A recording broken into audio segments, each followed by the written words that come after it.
എപ്പിസോഡിന്റെ opening സീനിൽ ഇപ്പൊ നമ്മുടെ ഫ്രാങ്കി ആയിരിക്കും കാണിക്കുക. അവനാണെങ്കിൽ ചുറ്റുമുള്ള കാഴ്ചകളെല്ലാം കണ്ട് വണ്ടർ അടിക്കുകയാണ്. ഓ നോ, വാവ് എന്നൊക്കെ ഒരുപാട് എക്സ്പ്രഷനൊക്കെ ഇട്ട് അവനങ്ങനെ വണ്ടർ അടിക്കും. റിപ്ലൈ ആണെങ്കിൽ തകർന്നൊരു വലിയ കോട്ട പോലെയും അല്ലെങ്കിൽ ഏതോ ഒരു വലിയ റോബോട്ട് ഇരിക്കുന്നത് പോലെയൊക്കെ തോന്നുകയാണ്. റിപ്ലൈക്കാണെങ്കിൽ നന്നായിട്ട് അറിയാം ഇതുപോലുള്ള കാഴ്ചകളൊക്കെ നമ്മുടെ ഫ്രാങ്കിക്ക് ഒരുപാട് ഇഷ്ടമായിരിക്കുമെന്ന്. കാരണം നമ്മുടെ ഫ്രാങ്കി അവനും ഒരു സൈബോർക്കാണ്. അവളുടെ എക്സ്പെക്ടേഷൻ ഒട്ടും തെറ്റാതെ ഇവിടെ ഫ്രാങ്കി ആണെങ്കിൽ ആ കാഴ്ചകളെല്ലാം ഒരുപാട് ആസ്വദിച്ച് അങ്ങനെ വണ്ടർ അടിച്ച് കണ്ടുകൊണ്ടിരിക്കുകയാണ്. അവൻ ആ കോട്ടയിലേക്ക് നോക്കുന്ന അതേ സമയം ആരും അതിൻ്റെ അകത്തു നിന്ന് അവന് വിളിക്കുന്നത് പോലെ തോന്നും. അടുത്തേക്ക് വായോ, എത്രയും പെട്ടെന്ന് അടുത്തേക്ക് വായോ എന്നൊരു ശബ്ദം അവൻ കേൾക്കുകയാണ്.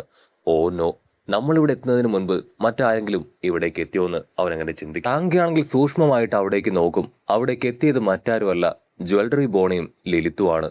അവരാണെങ്കിൽ ഇങ്ങോട്ടേക്ക് നോക്കൂന്ന് പറഞ്ഞ് കൈയൊക്കെ വീശി കാണിക്കുകയാണ്. ഫ്രാങ്കിക്കാണെങ്കിൽ അവരെ കാണുമ്പോൾ ഭയങ്കര സന്തോഷം. ഓ, ഞങ്ങൾ വരുന്നതിന് മുൻപ് ഇവിടെ സ്ഥാനം പിടിച്ചു അല്ലേ, എന്തായാലും അത് കൊള്ളാമെന്ന് പറയും. ജ്വല്ലറി ബോണി ലിലിത്തുവാണെങ്കിൽ വിളിച്ചു പറയും, വേഗം വായോ, ഇതിൻ്റെ ഉള്ളിൽ ഒരുപാട് കാണാൻ പറ്റുന്ന അടിപൊളി കാഴ്ചകളുണ്ടെന്ന് പറയും. ഫ്രാങ്കി ആണെങ്കിൽ അവിടേക്ക് ആകാംക്ഷയോടുകൂടെ ഓടി അടുക്കും. അതിരിക്കട്ടെ, നിങ്ങൾ ആ റെസിഡൻഷ്യൽ ഏരിയയിലേക്ക് പോവുകയാണെന്നല്ലേ എന്നോട് പറഞ്ഞത്, പിന്നെന്താണ് പെട്ടെന്ന് നിങ്ങൾ നിങ്ങളുടെ പ്ലാൻ ചേഞ്ച് ചെയ്തത്, ഇവിടേക്ക് വന്നതെന്ന് ഫ്രാങ്കി ചോദിക്കും. അത് കേട്ട് അവർ പറയും, അതെ, അത് തന്നെയായിരുന്നു ഞങ്ങളുടെ പ്ലാൻ. പക്ഷേ ഇടയ്ക്ക് വെച്ച് ഞങ്ങളുടെ പ്ലാൻ അത് ചെറുതായിട്ടൊന്ന് ചേഞ്ചായി, അതൊന്ന് പാളിപ്പോയെന്ന് പറഞ്ഞ് അവരാണെങ്കിൽ കരയാനായിട്ട് തുടങ്ങുകയാണ്. ഫ്രാങ്കിക്കാണെങ്കിൽ എന്തിനാണ് അവർ കരയുന്നതെന്ന് മനസ്സിലാവില്ല. അവൻ വണ്ടറടിച്ച് അവർ തന്നെ നോക്കും. അവരാണെങ്കിൽ കരയുന്നത് കണ്ട് ഫ്രാങ്കിക്കാണെങ്കിൽ ഒന്നും മനസ്സിലാവില്ല. എന്തുപറ്റി, ശരിക്കും എന്താ ഉണ്ടായേ, നിങ്ങൾക്ക് എന്തെങ്കിലും അപകടം സംഭവിച്ചോ? അതിനവർ പറയും, ഇല്ല, കാര്യം ഞങ്ങൾ ഭയങ്കര ജീനിയസ് ഒക്കെയാണ്, പക്ഷെ ഞങ്ങളുടെ വഴി തെറ്റിപ്പോയി. ഇത്രയും ബുദ്ധിയുള്ള ഞങ്ങളുടെ വഴി തെറ്റിപ്പോയതിനെ ആലോചിച്ച് ഞങ്ങൾ ഒരുപാട് വിഷമിച്ചു, കരഞ്ഞു. അതുകൊണ്ടാണ് ഞങ്ങൾ ഇപ്രകാരം പ്രയാസപ്പെട്ടിരിക്കുന്നതെന്ന് പറഞ്ഞ് അവരാണെങ്കിൽ വിഷമിച്ചു കൊണ്ടേയിരിക്കും. റിപ്ലൈക്കാണെങ്കിൽ അത് കണ്ട് അവളുടെ ചിരി അടക്കാനായിട്ട് കഴിയില്ല. കഷ്ടപ്പെട്ട് കൺട്രോൾ ചെയ്ത് അവളാണെങ്കിൽ അവരെ സമാധാനിപ്പിക്കും. എന്തായാലും പേടിക്കേണ്ട ആവശ്യമൊന്നുമില്ല, നമ്മൾ കണ്ടുമുട്ടിയല്ലോ, നിങ്ങളിപ്പോൾ സേഫാണ്. അതിരിക്കട്ടെ, ഒരലാം ശബ്ദം അത് നിങ്ങൾ കേട്ടില്ലേ? ഞങ്ങൾ കേട്ടിരുന്നു. കാട്ടിലെന്തോ, അയർലാൻഡിൽ എന്തോ ഒരു പ്രശ്നം നടക്കുന്നുണ്ട് എന്നതിന്റെ സൂചനയാണ് ആ കേട്ട അലാം എന്ന് പറയും. ഉടനെ അവരെല്ലാവരും ചുറ്റും നോക്കും. അവിടെ ഇവിടെയും യാതൊരു പ്രശ്നമോ അബ്നോർമാലിറ്റിയോ ഉള്ളതുപോലെ അവർക്ക് തോന്നില്ല. ലളിതാണെങ്കിൽ ചുറ്റുമുള്ള കാഴ്ചകളൊക്കെ കണ്ട് ആകാംക്ഷയോടുകൂടെ പറയും, 3000 വർഷങ്ങൾക്ക് മുൻപ് ഇത്രയും വലിയ അടിപൊളി ബിൽഡിംഗ് ഒക്കെ കെട്ടിയിട്ടുണ്ടെന്നോ? ഇതെനിക്ക് വിശ്വസിക്കാനായിട്ട് കഴിയുന്നില്ല. ഫ്രാങ്കി ആണെങ്കിൽ അത് വിശ്വസിക്കില്ല. ഇല്ല, ഒരിക്കലും ഇല്ല, 3000 വർഷങ്ങൾക്ക് മുൻപ് ഇങ്ങനെയൊന്ന് കെട്ടാനായിട്ട് യാതൊരു ചാൻസും ഇല്ല. ഫ്രാങ്കി ആണെങ്കിൽ റിപ്ലൈയുടെ മുഖത്തേക്ക് നോക്കും. റിപ്ലൈ ആണെങ്കിൽ മേ ബി അവൾ പറയുന്നത് തെറ്റായിരിക്കും, എനിക്കും ഇതിനെക്കുറിച്ച് കറക്റ്റായിട്ടുള്ള ഐഡിയ ഒന്നും ഇല്ല എന്ന് പറയും. അങ്ങനെ അവർ രണ്ടുപേരും തർക്കിക്കാനായിട്ട് തുടങ്ങുകയാണ്. റിപ്ലൈ ആണെങ്കിൽ ക്ലിയർ ആയിട്ട് പറയും, ആക്ച്വലി ഈ ഒരു ബിൽഡിങ് അതെപ്പോഴാണ് കെട്ടി ഉണ്ടാക്കിയതെന്ന് എൽബോഫിലുള്ള ഒരു റെക്കോർഡ്സിലും രേഖപ്പെടുത്തിയിട്ടില്ല. എന്തായാലും ഞങ്ങളൊക്കെ ജനിക്കുന്നതിന് മുൻപ് തന്നെയാണ് ഇത് കെട്ടി ഉണ്ടാക്കിയതെന്ന് എനിക്ക് നന്നായിട്ട് അറിയാം. പക്ഷേ ഇത് എന്ത് പർപ്പസിനാണെന്നോ എന്താണോ ഇതുണ്ടാക്കിയതിന്റെ കാരണമെന്നൊന്നും തന്നെ ഞങ്ങൾക്ക് ആർക്കും ഇതുവരെയായിട്ട് അറിയില്ല. ജ്വല്ലറി ബോണി ലിലിത്തുവാണെങ്കിൽ തീർത്തു പറയും, ഞങ്ങൾക്കിവിടം ഒരുപാട് ഇഷ്ടപ്പെട്ടു. ഈ ഒരു ബിൽഡിങ്ങിൽ തന്നെ ഞങ്ങളുടെ ശേഷകാലം, ഞങ്ങളുടെ ബാക്കിയുള്ള കാലം സ്പെൻഡ് ചെയ്യാനായിട്ട് ആഗ്രഹിക്കുകയാണ്. ഇവിടെ ശരിക്കും അടിപൊളിയാണ്. അത് കേൾക്കേണ്ട താമസം ഇവിടെ ലിലിത്തും ജ്വല്ലറി ബോണിയും അവർ രണ്ടുപേരും ഷോക്കായി കണ്ണങ്ങനെ പുറത്തേക്ക് തള്ളുകയാണ്. ഫ്രാങ്കിയും അതുപോലെ തന്നെ റിപ്ലൈയോ ആണെങ്കിൽ എന്തുപറ്റി, എന്തെങ്കിലും പ്രശ്നമുണ്ടോ ചോദിക്കും. ഉടനെ അവർ രണ്ടുപേരും ഒരുപോലെ കൈ ചൂണ്ടുകയാണ്. നിങ്ങൾ രണ്ടുപേരും തിരിഞ്ഞു നോക്ക്, പുറകിൽ വലിയൊരു കാര്യം സംഭവിക്കുന്നു എന്ന് അവർ പറയും. ഫ്രാങ്കിയും റിപ്ലൈയോ ആണെങ്കിൽ തിരിഞ്ഞു നോക്കും. അടുത്ത നിമിഷം വലിയൊരു ബ്ലാസ്റ്റ് തന്നെ അവരുടെ പുറകിൽ ഉണ്ടാവുകയാണ്. മറ്റൊന്നുമല്ല, അതിലൊരു മോൺസ്റ്റർ, ആ വില്ലന്മാര് ക്രിയേറ്റ് ചെയ്ത ഒരു ബ്ലാസ്റ്റ് മോൺസ്റ്റർ അത് അവിടേക്ക് വന്ന് ഇപ്പൊ വലിയൊരു ബ്ലാസ്റ്റ് തന്നെ ക്രിയേറ്റ് ചെയ്തിരിക്കുകയാണ്. അതുകൊണ്ട് എല്ലാവരും ഷോക്കായി ഒരു സെക്കൻഡ് അങ്ങനെ ഫ്രീസായി നിൽക്കും. ഫ്രാങ്കി ആണെങ്കിൽ ടെൻഷൻ ആവും. അവനാണെങ്കിൽ ഇപ്പൊ റിപ്ലൈയോട് പറയും, നിങ്ങളുടെ ഐലാൻഡിലുള്ള ഈ മോൺസ്റ്റർ എന്തിനാ ഞങ്ങളെ അറ്റാക്ക് ചെയ്യണേ? അത് കേട്ട് അവൾ തലയ്ക്ക് കൈ കൊടുക്കും. ഇത് ഞങ്ങളുടെ ഐലാൻഡിലുള്ളതൊന്നും അല്ല, ഞാനും ഇതിനെ ആദ്യമായിട്ടാണ് കാണുന്നതെന്ന് പറയും. കട്ട് ചെയ്ത ഇവിടെ പാർട്ടി നടക്കുന്ന സ്ഥലത്ത് അവിടേക്ക് വന്ന സ്കെൽട്ടൻ മോൺസ്റ്റർ ആണെങ്കിൽ അവിടെയുള്ളവരെല്ലാവരും അറ്റാക്ക് ചെയ്യുകയാണ്. അവിടെയുള്ള വാരിയേഴ്സ് ആണെങ്കിൽ ആ ഒരു വലിയ മോൺസ്റ്ററിനെ തകർക്കാൻ ശ്രമിക്കുമെങ്കിലും അതാണെങ്കിൽ വാരിയേഴ്സിനെ പിടിച്ചു വലിച്ച് അങ്ങനെ തല്ലി തല്ലി കൊന്നുകൊണ്ടിരിക്കുകയാണ്. അതാണെങ്കിൽ അവിടെ മുഴുവൻ ഒരു യുദ്ധക്കളമാക്കി മാറ്റുമ്പോൾ ബാക്കിയുള്ള ജയൻസിനാണെങ്കിൽ എന്ത് ചെയ്യണമെന്ന് അറിയില്ല. അവരാണെങ്കിൽ എല്ലാ ഭാഗത്തേക്കും ഇൻഫർമേഷൻസ് അതിപ്പോ പാസ് ചെയ്ത് കഴിഞ്ഞു. ആ കുട്ടികൾ വരച്ച ഡ്രോയിങ്സിനകത്തുള്ള മോൺസ്റ്റേഴ്സ് ആണ് അതെന്നുള്ള കാര്യം അവർ മനസ്സിലാക്കി കഴിഞ്ഞു. പക്ഷെ കുട്ടികൾ വരച്ച ആ ഡ്രോയിങ്സ് അതങ്ങനെ റിയൽ മോൺസ്റ്റേഴ്സ് ആയി മാറി. അതാണ് അവരിൽ കൺഫ്യൂഷൻ ഉണ്ടാക്കുന്നത്. പക്ഷെ ഇപ്പം അതിനെക്കുറിച്ച് ചിന്തിച്ച് നിൽക്കാൻ സമയമില്ല. എത്രയും വേഗം ഇവറ്റകളെ തുരത്തി ഓടിക്കണം. അവിടെ ഉണ്ടായിരുന്ന സീനിയേഴ്സ് ആയിട്ടുള്ള പവർഫുൾ വാരിയേഴ്സ് അവരാണെങ്കിൽ ഒരുപാട് ഡ്രിങ്ക്സും ഫുഡൊക്കെ അടിച്ചുകൊണ്ട് തന്നെ ബാത്റൂമിലാണ് ഉള്ള. ജൂനിയർ വാരിയേഴ്സ് ആണെങ്കിൽ നമുക്ക് നമ്മളെ കൊണ്ട് കഴിയും പോലെ ഇവറ്റകളെ തുരത്തി ഓടിക്കാന്ന് പറഞ്ഞ് അടുത്തൊരു യുദ്ധത്തിന് തയ്യാറെടുക്കും. ബ്രൂക്കിനാണെങ്കിൽ ആ മോൺസ്റ്ററിനെ കണ്ട് ഭയങ്കര അതിശയം. നിങ്ങൾ ആ മോൺസ്റ്ററിനെ ഒന്ന് സൂക്ഷിച്ചു നോക്ക്. എന്റെ അതേ റിപ്ലിക്ക പോലെയില്ലേ അവനെ കാണുമ്പോൾ. ഇനി ഏതെങ്കിലും ഒരു തരത്തിൽ അവൻ എന്റെ സിബ്ലിംഗ് ആയിരിക്കുമോ? എന്നെ ചോപ്പിൽ മുക്കിയെടുത്ത എങ്ങനെ ഉണ്ടാവും അതുപോലെ തന്നെയാണ് അവനെ കാണാനെന്ന് പറയും. അത് കേട്ട് ബാക്കിയുള്ളവരാണെങ്കിൽ ദേഷ്യപ്പെടും. ഇപ്പോ ഇത്തരത്തിലുള്ള മണ്ടത്തരങ്ങളൊന്നും കേൾക്കാനോ പറയാനോ ഉള്ള സമയത്തിലല്ല.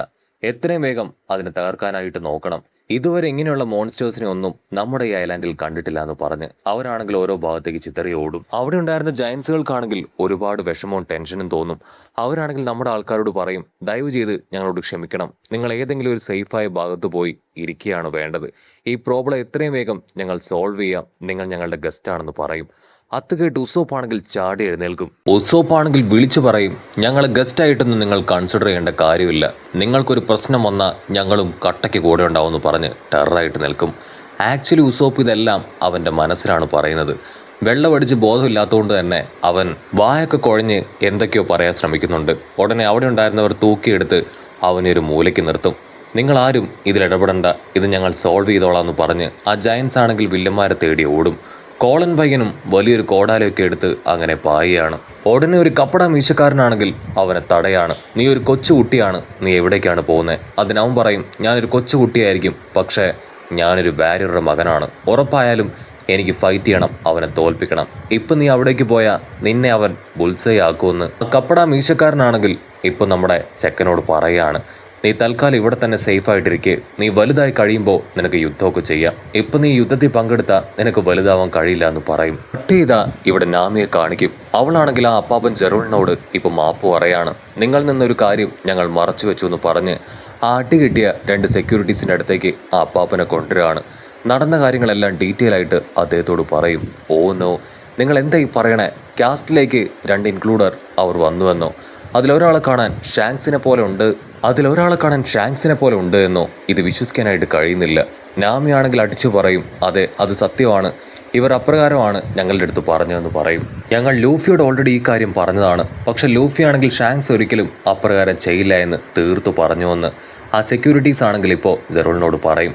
കട്ട് ചെയ്ത ഇവിടെ ജിംബൈ ആണെങ്കിൽ ഈ കാര്യങ്ങളെല്ലാം വളരെ കാര്യമായിട്ട് ഒന്ന് വിശകലനം ചെയ്യും. ഇതുപോലുള്ള സംഭവങ്ങൾ മുൻപ് ഇവിടെ നടന്നിട്ടില്ല എങ്കിൽ ഉറപ്പായാലും ഇവിടേക്ക് ഏതെങ്കിലും ഇൻക്ലൂഡേഴ്സ് കടന്നു വന്നിട്ടുണ്ടാവും, അവരായിരിക്കും ഇതിൻ്റെ പിൻപിലെന്ന് കറക്റ്റായിട്ട് ഇപ്പോൾ ജിംബൈ പറയും. നാമയാണെങ്കിൽ അപ്പാപ്പൻ ജെറോളിനോട് ഇപ്പം മാപ്പ് പറയാണ്, ദയവ് ചെയ്ത് ഞങ്ങളോട് ക്ഷമിക്കണം, ഞങ്ങൾ കാരണമാണ് ഇവിടെ ആവശ്യമില്ലാത്ത പ്രശ്നങ്ങൾ അതുണ്ടായത്. അത് കേട്ട് ജെറോൾ പറയും, ഒരു കാരണവശാലും നിങ്ങൾ മാപ്പ് ചോദിക്കേണ്ട യാതൊരു കാര്യവുമില്ല, ഇത് നിങ്ങളുടെ തെറ്റല്ല, എത്രയും വേഗം കൺട്രിയിലുള്ള എല്ലാവരെയും ഇത് അറിയിക്കണം.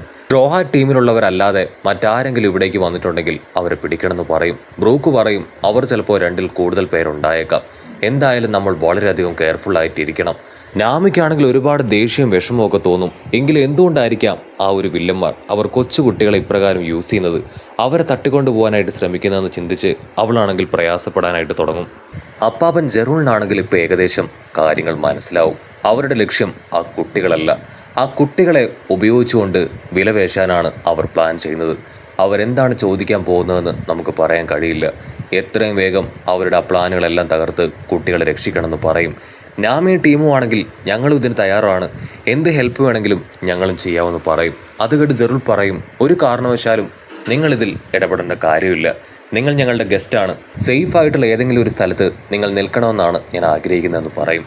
പരുക്ക് പറ്റിയിരിക്കുന്ന ജയൻസ് ആണെങ്കിൽ ഞങ്ങളും ഈ യുദ്ധത്തിൽ പങ്കെടുക്കാൻ തയ്യാറാണെന്ന് പറയും.